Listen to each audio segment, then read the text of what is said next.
मेरा वो शादी करना एक सपना नहीं है ना। मेरा सपना है, मेरा मतलब जो सोच है मेरे को एक्टर बनना है, मतलब मुझे एक्टर बनना है।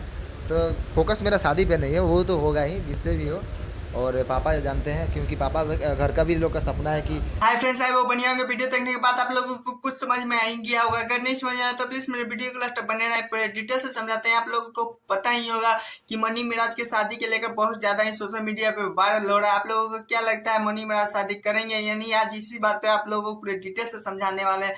आप लोगों को बता देना चाहता हूँ कि मनी मिराज के गार्जियन के यानी मनी मिराज के पापा को भी मन है शादी करवाने है, लेकिन मनी मिराज शादी नहीं करना चाहते हैं, क्योंकि उनको बहुत बड़ा एक्टर बनना है। बहुत बड़ा ही सपना लिए हुए हैं अपने आंखों में, और बोले बहुत सारा भोजपुरी में मतलब बहुत आगे जाना है। आप लोगों को क्या लगता है, मनी मिराज के साथ ऐसा हो सकता है? या और करेंगे भी तो मनी मिराज किससे शादी करेंगे, मनु मिग्रेट या किसी और से? प्लीज कमेंट में जरूर बताइएगा। लेकिन हाँ, मनी मिराज का सपना है अरेंज मैरिज करने का, क्योंकि